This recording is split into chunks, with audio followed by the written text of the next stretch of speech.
We look back at the LA Kings' 2 Stanley Cup titles with the man who helped construct those 2 teams. Former Kings assistant GM Mike Futa joins us on this episode of Locked On LA Kings.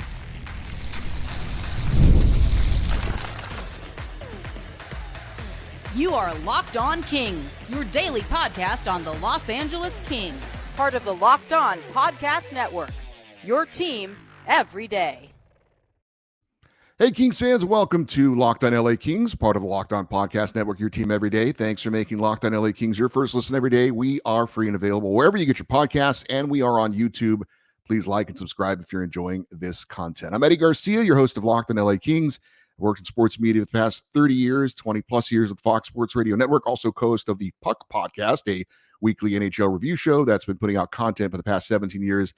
And of course, a passionate LA Kings fan for over 30 years. Today's episode is brought to you by Gametime. Download the Gametime app, create an account, and use the code LOCKEDONNHL for $20 off your first purchase. Terms apply.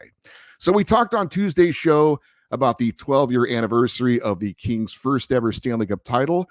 Tomorrow on Thursday, we'll talk about the 10th anniversary of the Kings winning it all back in 2014. And a man that was a part of constructing both teams is kind enough to join us today to talk about both teams. For 13 seasons, he was a member of the Kings front office, former director of amateur scouting, vice president of hockey operations, director of player personnel, and assistant general manager. He is Mike Futa. Hey, Mike, thank you so much for joining us today. Great to talk to you. Absolute pleasure. Thanks for having me, Eddie. Well, it's always fun to talk about winning 2 Stanley Cups, which the LA Kings did and you were a part of. As I mentioned, Tuesday, the 12-year anniversary of beating the New Jersey Devils 6-1 in Game 6 of the 2012 Stanley Cup Final. And, of course, that was the first ever Stanley Cup in franchise history. And tomorrow, on Thursday, we've got the 10-year anniversary of the Kings beating the New York Rangers in double overtime 3-2 in Game 5 of the Stanley Cup Final. But let's start with the 2011-2012 season, which didn't necessarily start with championship expectations, and it probably didn't help when the Kings made a coaching change. Terry Murray replaced by Daryl Sutter. Daryl had stops in Chicago and San Jose and Calgary, but he had yet to win a Stanley Cup as well as a coach. Why was Daryl Sutter the right hire for the Kings to get them that first Stanley Cup title? Oh, memories. Well, first of all, both cups, I want to run around, but both cups, if you ever want to do a blueprint or a documentary on 2 separate ways to skin a cat, they were so incredibly opposite of one another, yet equally as refreshing and satisfying, I guess, would be the example. And in 2012, we were on the cusp of being eliminated and we weren't playing up to snuff. And, you know, Dean knew Daryl better than anybody. I mean, we all were having internal meetings about other candidates. I remember, it's funny because at the time I remember, and it's always tough because Terry Murray had done a really good job for us, but Dean was adamant that we had to make a change. And I was working hard on Pete DeBoer behind the scenes at the time. Pete was, my responsibility at the time was to find who I felt was the best coach that wasn't in the National Hockey League. Pete was in junior with the Kitchener Rangers at the time. And so I was kind of tracking that, and Dean and I were we met Pete in the hidden airport, and it was really a unique experience for me because you feel terrible because, again, someone is in position and you've got to find out and meet these people when you're going to make a tough decision like that face to face. But bottom line is Dean knew Daryl better than anybody. I remember I still bother Nick Kyprios about this because he said, I remember that day, as sometimes sports analysts do, which I've kicked some tires with Sportsnet and said it was going to be the worst hire in the history of the National Hockey League. And you go on to have Daryl come in and do what he did, it was magical. And I think at that time, as much as we had incredible leadership, Daryl almost took on the role of captaincy and just took us to another level. The style we played, I think Terry had done a great job of teaching our guys the value of playing good structured defense, but we had another level we could go to. Dean had already made some incredible roster moves. You know, we had added Greeny and Stoley and Justin Williams and Jeff Carter, and you could see there was a team that was just dying to be better than we were, but for whatever reason we were kicking the rocks around. And then we added, and this is like, again, at the time being director of amateur scouting, when you give up assets, you really got to be sure what you're getting back. And at the time we ended up trading Braden Shen and Wayne Simmons, who were 2 very kids close to my heart, and Simmer in particular, who I'd known since he was exceptionally young, and Schenner, who I'm still really tight with. But we got Mike Richards back, and I had coached Mike Richards, and I knew Mike Richards intrinsically as the guy that really, they throw around the term Captain Canada. I think he is the ultimate Captain Canada. And it was the final piece to an incredible puzzle. And then the rest was magic. We went in, we had to play. See, I could answer one question for 20 minutes about this team. I know. Honestly, we had to play playoff games to get into the playoffs. Yep. So we were, I hate using war terms, but we were ready for war. We were battle tested. Whereas at the time, the Vancouver Canucks, who had been a bit of nemesis for us, they'd had an asterisk beside them for months. And not that they were lounging, but they hadn't had to play games like that. So when the puck dropped, we were just like a machine coming at them. And we weren't surprised at our results. And it's incredible because we end up going up 3-0 in every series. And it looks great on paper, but it wasn't like there were so many double overtimes. Like the sweep of the St. Louis Blues involved double overtimes. And so Jonathan Quick standing on his head multiple times. But the bottom line is we never faced elimination. So you never had that gut pit feeling in your stomach that if we lose tomorrow, it's over. And then obviously New Jersey gave us a little bit of scare, but the boys battled, and they were a team of destiny. And that's what people always say when you win a championship, you're kind of joined forever. And that, for me, I mean, I've won championships before, but at this level, it was so true, so true. And that's what even made it more special when the group there in Los Angeles. I'm sure Greeny and Stoli had a lot to do when Dan Beckerman and obviously Mr. Anschutz and Kelly Cheeseman and Luke Robitaille stepped up to the plate and had that concept of us having a reunion. It was a reunion, all right. It was a blast. It was incredible. You touched a little bit on some of the specialness of that run, but the Kings have been the only 8th seed ever to win a Stanley Cup, which they did in 2012. They beat 3 division winners. At the time, Vancouver was the champs of the Northwest Division, and they won the President's Trophy. St. Louis won the Central, and Phoenix won the Pacific. And the Kings were 10-1 on the road in the Stanley Cup playoffs that year. I mean, do any of those things stand out in particular as being more amazing than the other? Just built for battle, just war tested. I mean, you go up and down that lineup. There were guys that scored big goals, like Justin Williams obviously earned his nickname for a reason with Mr. Game 7. Like Kopitar was just coming into his prime. Jeff Carter, was out. Everybody played their role to an absolute T. I mean, I don't want to downplay it. We also had the best goaltender in the world in history of hockey. So Jonathan Quick was just coming into the real deal quickie. And when you've got all the bases covered, I mean, when you decide to go for it, you really don't want to leave any leaky holes that might help the boat to sink. If you're going to give up all these assets, you want to make sure you're covered. And we were solid. We had Bernier as a backup in 2012. Sometimes I get the two teams mixed up, but I remember at the time because Bernie was drafted so high and was supposed to be the guy. Mm-hmm. And then Quickie, as things have it, Jonathan Quick became Jonathan Quick, and that's no knock on Jonathan. Bernier had a wonderful career, but Quickie's going to the Hall of Fame. He's the most winningest goal. I mean, we were joking last week. Everybody keeps in touch, but I was in Toronto with him reminiscing about just the cups, and then he goes off and gets another one in Vegas and came close again in the Ranger. But arguably for me, the best player or most important player in the history of the Los Angeles Kings franchise. So having him in net was helpful.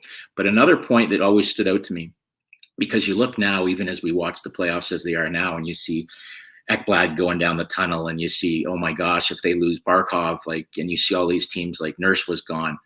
From Christmas on, and Daryl had those notes, we had the same Rob Scuderi, Drew Doughty, Slava Voyanov, Willie Mitchell, Marty, and Greener. We had the same 6 guys from Christmas till the day we hoisted the Stanley Cup. There wasn't one, and not that they weren't banged up, because these guys were warriors. Like, they were bruised and battered, but we didn't make one change to our 6, and that's pretty special and incredible to be able to do a long run. That's one thing that stood out to me when you see these teams now that, in a salary cap era where it's so tough to add, and you see how many different pairings teams are trying to come up with just to start the playoffs, like who's going to play with who. And we were pretty much etched in stone from Christmas on. So the hockey gods were behind us there, but it's also a testimony to our training staff for keeping them in one piece.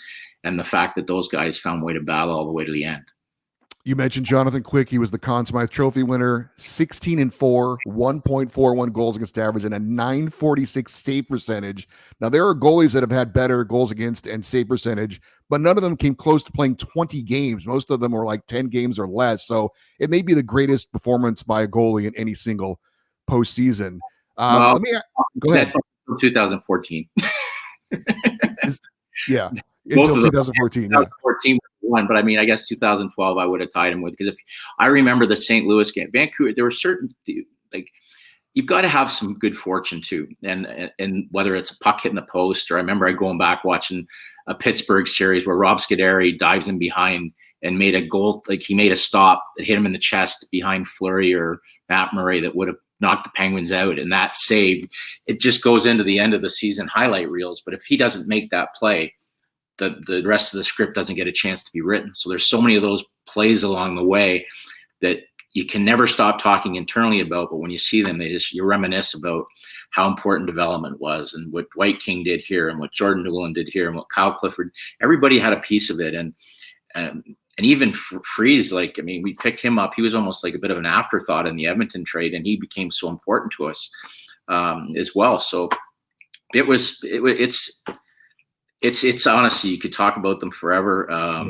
But again, it's that team factor and that goes into it, and being so deep and so hard to play against and so competitive. And once you get to that point where you've won it and you realize how painful and it is to go that 16 puck, like they have that thing, and you probably have seen it. Everybody does it different, but at the end they battle for that puck, right? Mm-hmm. After a win, because somewhere the trainers have come up with something creative where you put the puck up for each win, and your ultimate goal is to get to 16. Now, I've been there when you put one puck up and you just look at it, and by the end of the playoffs, you still got one puck. And that's a frustrating triumph. But when you start to see those goals build, and you see the 15, you get to the 14, 16 puck, it starts to really grasp what you're going for. And once those players mentally, this is what amazed me about the 2014 team, is once you accomplish that goal of running that race and understanding the amount of blood, sweat, and tears it's going to take to convince yourself to do it again, the way we did in 2014 made it so exceptionally special. And we could have easily packed our bags up and gone home. We lost in the conference championship in the 2000, Blackhawks took us in between our two cups, and we seemed to be going back and forth with them. But the resilience of the second team to find a way to do it in a completely different way was incredible, just absolutely incredible. Just real quick to put a bow on 2012, obviously it's the first one in franchise history. Nick Nixon, the call, after 45 years, the Kings can wear their crown. And as a Kings fan, honestly, and I wasn't there from day one, but just being kind of a long-suffering fan, you never knew if it was ever going to really happen. So when it finally did happen, when Dustin Brown raises the cup over his head, do you remember personally a moment for you and what that felt like? Utter elation would be, and it's such a great question, Eddie, but it's hard to, because I don't think, and I made this other day, if you're like in a golf foursome and you sink a putt to win there's only so much that feeling of exhilaration where the ultimate celebration can feel any different. The stage is just bigger. In that case, it almost seemed like we had forever to go over memories. And I know it would be different on the bench because Gerald kept his game face, but they took that major at the end, at the beginning of Game 6, where they were kind of making their way back in the series.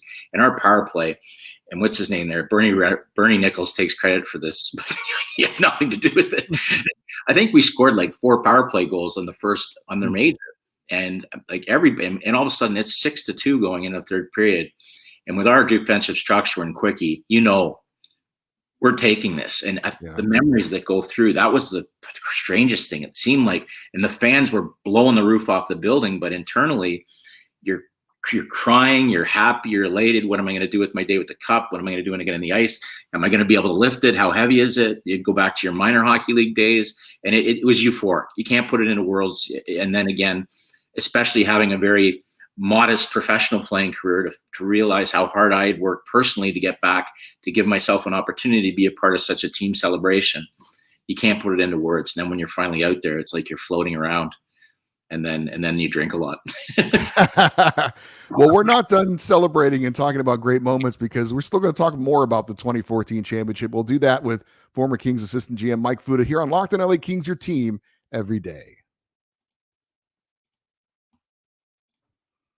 Hey, Gametime takes the guesswork out of buying tickets. I just purchased tickets to see my alma mater, Fresno State, play college football this season against UCLA, and I'm a very satisfied customer. The app is super easy to use and navigate. Just go on, tap the listing, sports, music, shows, and you'll see a list of tickets with the best deals. And it's easy to search for tickets for teams or events. My favorite feature is the panoramic view you get when you go on the app and you're looking for a seat. You know exactly the view you're going to get, and you get the lowest price guaranteed, or Gametime will credit you 110% of the difference. Take the guesswork out of buying tickets with Gametime. Download the Gametime app, create an account, and use the code LOCKEDONNHL for $20 off your first purchase. Terms apply. Again, create an account, redeem the code LOCKEDONNHL for $20 off. Download Gametime today. Last minute tickets, lowest price guaranteed. We continue with former Kings assistant GM Mike Futa, as we are going to talk now a little bit more about the Kings' second Stanley Cup championship. One quick, I got to give you one. I don't think I've ever told this story, because it's funny, because Dean Lombardi always says like about checking your ego at the door. And I'm coming from Toronto, right? Like where fourth line players in the Leafs are like celebrities in the street. You get noticed everywhere. I remember after we won the cup the next day, Dean and I going to pick up some beer at a grocery store, and we're obviously hungover, but had like ball caps and t-shirts on. And the lady was like, "Go Kings." Go. Like she had no clue, but she was like, "Hey, how about those cans?" And she was like, "Hey, celebrate." And then we went to this real hole in the wall bar with Dean and Daryl. So we're there, and everybody there, it's on TV showing everything, and everybody's like, nobody had a clue who we were. And that wasn't an ego, but I was like, do you imagine Toronto? Like, I mean, because Brian Burke always used to say, like, you wouldn't be able to breathe right now. And here we are. I'm with the head coach and the general manager, two architects of the whole thing. And everybody's just celebrating it and don't even understand that the two guys that were the main guys steering the ship were sitting right next to them, and they had no idea. Well, you guys are certainly a part of putting the Kings on the map here in Southern California and getting things kind of turned around, maybe to where it's certainly more of a hockey town. Well, we talked about 2012 and the amazing things about that run, but 2014 had its own amazing things as well. And it starts with the Kings down 3-0 to the Sharks in the first round. They come all the way back, win 4 straight, become just the 4th team in NHL history to rally down 3-0 to win the series. Then they win a Game 7 in Anaheim against the Ducks, the only playoff series against the Ducks to this point. And then a 3rd straight Game 7 in Chicago against the defending champs to advance to the Stanley Cup final. The Kings are first team in NHL history to win 3 consecutive Game 7s on the road. What can you say about that part of the 2014 run? Well, again, just a totally different, like to win 3 Game 7s on the road as opposed to going up 3-0, a completely different cat. So you go from not feeling that taste of, hey, if we lose, we're out, to just having your head up to here for the entire playoff series. All I remember is Game 4 against San Jose. Quickie, there was a play and Quickie made a save and we came back to win, and Quickie just came up to the bench. I remember the guys telling him, I wasn't on the bench, and he just said, we're winning this series. It's not even a question. And we dominated. So it wasn't like, up until the New York series, the Game 7s weren't like, we were really good. Like when we beat out San Jose, we were really the better team in Game 7. I remember the fans chanting, "Let's go Kings" in Anaheim's rink in Game 7. We blew them off the ice. And then the Rangers series was unbelievable. I remember because I think Gabby scored the goal, and it was unbelievable to go into your arch enemy's building and have your own fans just take it over. It still gets my hair on the back of my neck. And then you go to the Rangers and it's like, it was such an incredible feeling. And then, the way that things went down with the Rangers in the Cup final, Marty's goal, I mean, we got back up on our feet and we were much better, but that Chicago Game 7, yes, it was the best hockey game I've been at some pretty damn good hockey games. Like I was there when Lemieux scored the goal in Hamilton for the Cops Cup. As a fan, I've had some fan moments. but the best hockey game as just being involved in the game. But I don't want to split because I obviously have vested interest in this one. But that Game 7 in Chicago was like nothing I've ever been a part of. There wasn't an inch of ice. It's the loudest building in the world. And there was like, and Dean always sat downstairs away from, he always had like a non-smoking smoking room. It's hidden somewhere where he could just blast out his darts and pay the fine wherever he was. He never sat in the box with us, but on the road, some places he had no choice. So in Chicago, I remember him sitting beside me and he almost knocked me. It was like you could see Marty's shot going through the air like at the end of a song movie. I'm like, and when it actually hit the mesh, it was like silence through the building. It was literally like being in a film. And then our reaction was like, oh my God. And then we obviously, having been there before, we realized, having been there, how hard it is to maintain and stay at the top. Like, what's harder, the climb or actually maintaining it? And it was harder to maintain it. More glamorous and stuff like that. But that play was unbelievable, Marty. And then to go on to the Rangers series, and I don't think that series was as close as the scores. I mean, Willie did some damage. Quickie was Quickie, and then Marty with the double overtime. I guess they called it the crazy hands goal, where again you go from that feeling of 2012. You're got 20 minutes to reminisce, to on the edge of your seat for that puck to go in. And I mean, the guys, I think it was Cliff, he was on the ice, and the guys coming up, and it's just certain guys, the role players that were involved in that goal. And then when Marty banged it home for his next heroic moment, it was awesome. And then you're off to the races again. And then you drink a lot. Well, I've said that Chicago Game 7 overtime was the most stressed I've ever been as a fan in my life. I literally remember my stomach hurting physically watching that, because you never knew at any moment you were going to win or lose on any shot. And it's funny that you talk about it, because now when I started doing the media stuff a little bit after, is I've had guys that, just players, right? Like whether it was like a Darcy Tucker or a Wendell, like guys that I've talked about, hockey guys that I just love as players, talk about that series was like, wow, like that was big boy hockey, but there was skill. It was just, but the contact and that was our guys at their best, and Taze and Kane at their top, and Keith. And it was just, honestly, that was no disrespect to the New York Rangers. It was the final. That was the two best hockey. Particular year, those were the two best teams in the National Hockey League, and it was monumental. And again, to accomplish it another way, it just, and the legacy, and that's why I said. And then, like, things didn't end for me well in LA. I mean, I lost, like, Dean was gone, Daryl was gone. I was kind of Mark Yannetti, who's my best friend in hockey. I was kind of like the only one left from the group, right? There was, the internal group.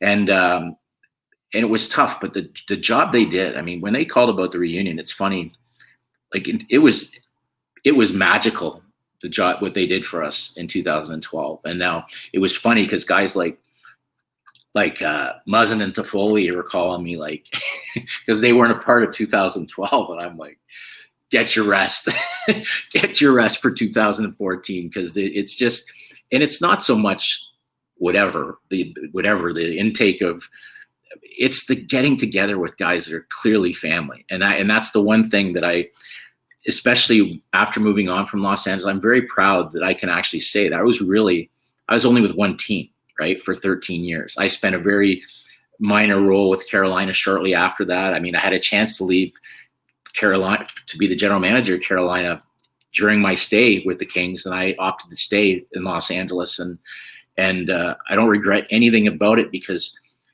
it's such a first-class outfit as far as the way they treated us, and whether it was the way we traveled or there was no allowing us to spend to the salary cap to get to where we wanted. Mr. Anschutz was my idea of what an owner is supposed to be.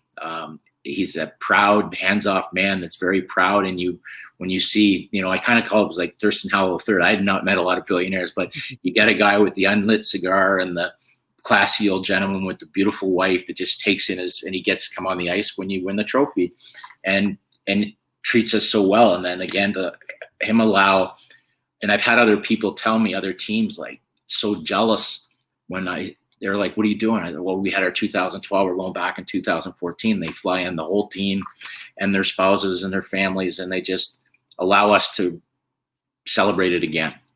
And it's so, the stories, you get people telling stories that you don't, there's just little bits that you forget about certain points that just bring it all right back to you.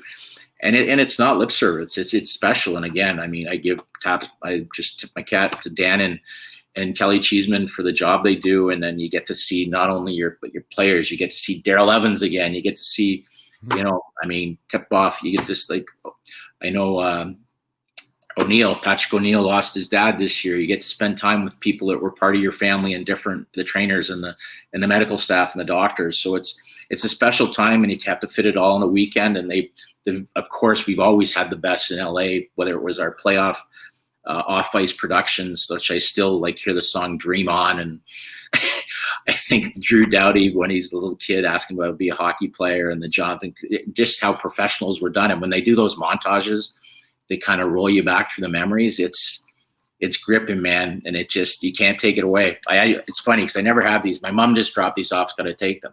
But I don't even know you hold them. Oh, look at that. Yeah. You can't wear them because you'd be like Snoop Dogg or something, but yeah, they're pretty good. They're pretty cool. And my daughter wanted it for some show and tell project. And I'm like, not in today's day and age. I'm not giving them without a security guard. Yeah. Those go right back in the bank. But they're just memorable. It's a very special place to play. It's an even more special place to win. And once you win with a group and that build, like you see all the great banners of the great players that are up there, it really meant a lot to put up team banners because it's covered with Lakers and all these other teams that have won. And to be able to add team banners to the already incredible name of Hall of Fame players and worthy Hall of Fame players, it's nice to even like, because you know how close they came with Gretzky and stuff like that, and he kind of reinvented hockey. But to be able to hang those team banners means so much. And I know that's something Dean and I talk about, how how proud we were to build the culture, the winning culture that we had, where you weren't coming to. He always used to say, I don't want guys coming because their wives want to go to Rodeo Drive and get a tan. I want them to come because the weather's great, but because we want to be a winning team and we want to win cups. And that's the incredible feeling of satisfaction about what we had accomplished. And you don't lose that. And the people that are a part of it, as I said, we're lifelong friends and we're joined forever. And we don't need a reunion to stay in touch because we still do, but it's always nice to show the class that the Kings organization has shown and bring us all back to enjoy it under the same roof, because, you just can't take anything for granted anymore with when you're going to see your next buddy the next time around. Mike, a couple more quick questions in just a second. Appreciate the time. We'll talk a couple more questions with Mike Futa, former GM, assistant GM of the LA Kings. We'll do that next here on Locked On LA Kings, your team every day. Hey, life is hello, Mike. Hey, life is unpredictable, but just like that. But a good life insurance plan gives your family a financial safety net to protect against some of the unknowns. Policygenius is the country's leading online insurance marketplace. It makes choosing the right policy for your family easy and quick. With Policygenius, you can find life insurance policies that start at $292 per year for $1 million in coverage. Some options are 100% online and let you avoid unnecessary medical exams. Policygenius helps you compare your options from America's top insurers and with just a couple of clicks. Policygenius has no incentive to recommend one insurer over another, so you can trust their guidance. They have thousands of 5-star reviews on Google and Trustpilot from customers who found the best fit for their needs. Get peace of mind and find the right life insurance with Policygenius. Head to policygenius.com or click the link in the description and get your free life insurance quotes and see how much you could save. That is policygenius.com. All right, we are wrapping it up with Mike Futa, the former assistant GM of the LA Kings, talking about their 2 Stanley Cup titles. And I did want to ask you real quick, winning the first cup obviously was amazing. And like we said, for the Kings fans, we didn't know if we'd ever really see it. But winning a second cup in such a short amount of time, obviously 2 and 3 years, do you guys feel like that kind of almost validated the first championship as well? When you do, so they can't say, well, you just got hot. Oh, you beat Arizona in the conference final. Beating Chicago, right? The team that had won the championship the year before, and then winning a second in two or 3 years. Did that Did you feel like that kind of validated the first one in a way? I don't think you can. It's a great point, and you're right. It did. In a short answer, it did. But you can't. I don't know if you hadn't. I mean, I had friends after the second one say, "Wow, you guys weren't just a flash in the pan, right?" And so that's fine. But I mean, once you've been in the pan, you can't take it away, right? Yep. The guys, what they did to accomplish the first one would never have been muted with all the history, especially being the first one in the history of Los Angeles. But it certainly justified, Dean's vision of what he wanted us to be, and probably put a more exclamation mark at Eddie Witt's, which still pisses me off to this day because we have more left in the tank, right? And it wasn't because in the middle of it, I think it was a strike shortened season a bit, the one in the middle where Chicago won, where we got beat in the conference final. So it wasn't like we went out early in 2013. We just didn't have. We're lacking a fire that we had, and it almost like it got refiltered the next year. And then again, the moves that Dean made. I mean, we were short of puck, and I mean, we brought in Robin Regier, who's like adding another captain to your team. And then, up front, it was the debut of Tanner Pearson and Tyler Toffoli in the 70s line, and then, who's going to step up next? We still had our pieces around us, we had so many captains. Like Brownie was surrounded by such great leaders on top of what he brought to the table. Quickie was still Quickie. Martin Jones was a future star. And then we needed a goal scorer, and Dean went out. We got Gabby, and Gabby, but he had 17 goals, and he was unbelievable. Our biggest thing was we should not. And this is the thing that people understand is sometimes there's friendly fire, and unless you've been there, you don't understand how hard it is, one, to make decisions to win, which we were very fortunate that the big decisions we made paid off when you're giving up those prospects. But you also make mistakes. I mean, our guys got into some trouble off the ice, right? Which really, like Slava Voinov for me, was arguably on nights as good as Drew Doughty, which is hard to say. That's how valuable as a player Slava was, and still as a teammate. I love Slava Voinov. Okay, I know it's amazing. He's still happily married to the same girl that I had all issues with, living in Russia with a beautiful family. So good on him and his wife for sorting things out. But at the time, it was horrific, right? Mm-hmm. Horrific. And it cost us as a team. Not only did we lose a great player, it cost us against our salary cap, which all of a sudden now you're scammering around trying to find assets to fill voids. We signed Gabby to a contract, which we should have walked away from. He was the best UFA in signing in NHL history. And then it wasn't Gabby's, but unfortunately, every time on a long-term deal, he got injured again and he was out. But that cap space, that contract ends up boxing out a guy like Justin Williams. And then once you're there, you think we're still capable of doing this. And you make decisions like we made a very poor decision, of which I was part of, where you talk about when you have young assets and you give them up, you better be sure you're getting back players that are going to help you win. So I can sleep at night knowing we lost Shen and Simmons because Mike Richards came in and took us across the finish line. Okay. But I also struggled to sleep at night when I watch, Eric Cernak host his second Stanley Cup in Tampa Bay, who was a big, tough right shot defenseman that we drafted in the second round, that we moved on for Ben Bishop because Quickie was hurt and we felt we're still going to win this thing. So you start pushing yourself to maybe sometimes not take a deep breath and say, this isn't our year, and hold on to some assets and grin and bear it, knowing that you've got a couple banners, and kind of not throw assets into the fire. And we had a couple deals that cost us and made it harder for us to get back to where we wanted. And again, that's hockey. But when you look back at it, the vision and the culture change was complete and the banners were hung.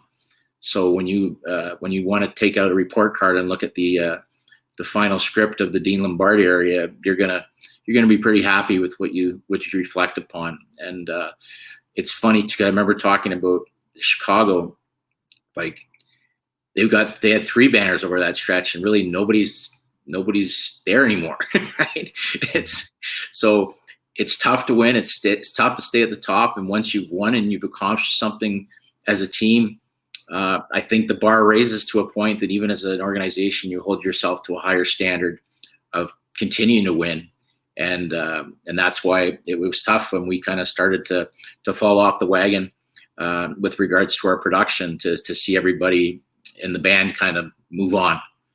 But that doesn't change anything about what we accomplished or how we consider each other as lifelong friends. And Mark Yanetti's still my best friend in the sport of hockey, and Dean Lombardi still calls me a hump when he calls me on the phone, and Ron Hextall calls, and we're all family. I mean, I just talked to Justin Williams the other day, so we're making plans for next weekend, and all's good in the world when you win as a group like that. And again, you can't take those memories away, and I can only hope that a team that treated you so well in his family, you can't really cheer against them not getting back to that standpoint. So I'd lie if I told you it's totally different for me. I mean, I look now and I think probably, other than, when Quickie was traded, I think Drew and Kopi, and I mean, there's still guys. I mean, I drafted Kempe and stuff like that, and Lizzo and Royce and stuff. But it's different team. It's a different team coming out the chute there, and it's just you hope they can get back to exactly that same thing where they're hanging team banners, because it's an organization that's run so properly and with such first class that those kind of rewards kind of make it all pay off when you start hanging those banners. Well, he is Mike Futa. He is the former assistant GM of the LA Kings, and his name is on the Stanley Cup, not once, but twice. Mike, appreciate you sharing some of your memories. I know you're looking forward to the reunion coming up. I'm sure you'll have a great time catching up with those guys. And again, thank you so much for some of your time and sharing some of your memories of those 2 Stanley Cup titles with the LA Kings. Thanks for reaching out, Eddie. It's always great talking about the Kings. Thank you so much. That is Mike Futa, and we are so happy that he took some time to join us, and we're happy that you joined us as well. I do want to remind you, if you're an everydayer and you watch and listen to Locked On LA Kings every day, coming up on Thursday, we'll talk even more about the 2014 Stanley Cup winning team. And of course, on Friday, we'll have our fan feedback show. You can share your memories of those 2 Stanley Cup titles for the LA Kings. That's going to do it for today's show. Thank you, as always, for listening and watching. Locked On LA Kings, part of the Locked On Podcast Network. Your team every day. Have a great rest of your day. We'll talk to you tomorrow. And as always, go Kings, go.